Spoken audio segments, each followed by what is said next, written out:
ব্রিটেনের শত শত নারী বিশ্বের অন্যতম বৃহৎ ওষুধ কোম্পানি জনসন অ্যান্ড জনসনের বিরুদ্ধে আইনি পদক্ষেপ নিতে প্রস্তুতি নিচ্ছেন। তাদের অভিযোগ, জনসন অ্যান্ড জনসনের বেবি পাউডারের সঙ্গে ক্যান্সারের সংযোগ রয়েছে। অভিযোগকারীদের একজন Linda Jones.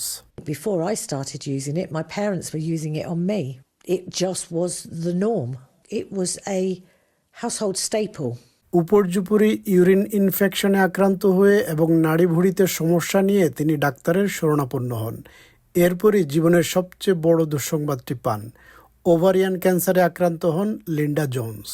And I had an official diagnosis that I had ovarian cancer, stage 4, serious, and I was straight onto basically palliative care. There is no cure.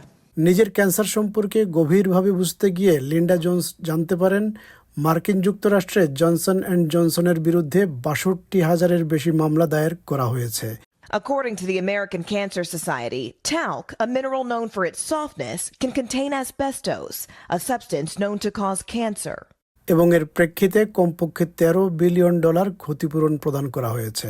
এই মামলাগুলোতে কোম্পানিকে মেসোথেলিওমা, যা asbestos সংশ্লিষ্ট একটি ক্যান্সার, এবং ট্যালকম পাউডার ব্যবহারের ফলে নারীদের gynaecological ক্যান্সারের জন্য দায়ী করা হয়েছে। আইনি প্রক্রিয়া এগিয়ে গেলে এটি ব্রিটেনের প্রথম এ ধরনের মামলা হতে পারে।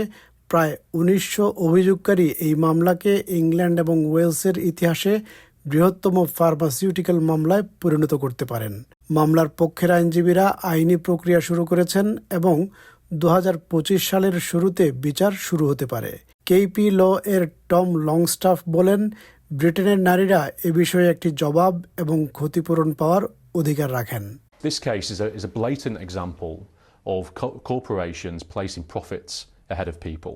So knowing that there is a risk, a danger in using a particular product, but instead continuing to sell that product knowing it was dangerous and not telling people about the risks. অভিযোগ করা হচ্ছে Johnson and Johnson কয়েক দশক ধরে talcum পাউডারে cancer সৃষ্টিকারী অ্যাসবেস্টসের উপস্থিতি সম্পর্কে জানত এবং তা গোপন রাখে।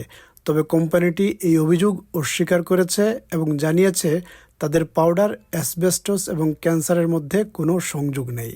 J&J takes the issue of talc safety incredibly seriously and always has. As our documents show, we have relied upon the most state-of-the-art testing protocols for decades and have been entirely transparent with government institutions and academic researchers regarding our findings. Stage 4 ক্যান্সারের রোগী মৃত্যু পথযাত্রী Linda Jones বলেন, আইনি প্রক্রিয়ার ফয়সালা হওয়া পর্যন্ত তিনি হয়তো বেঁচে থাকবেন না, কিন্তু তিনি চান ক্ষতিগ্রস্ত সবাই ক্ষতিপূরণ পাক। Nobody knows. It could come back in 3 months, 6 months. Most of us are terminal, and we're not actually going to see the end of it. অন্যদিকে জনসন অ্যান্ড জনসন আশা করছে ব্রিটেনের বিচার ব্যবস্থা তাদের পক্ষে রায় দেবে।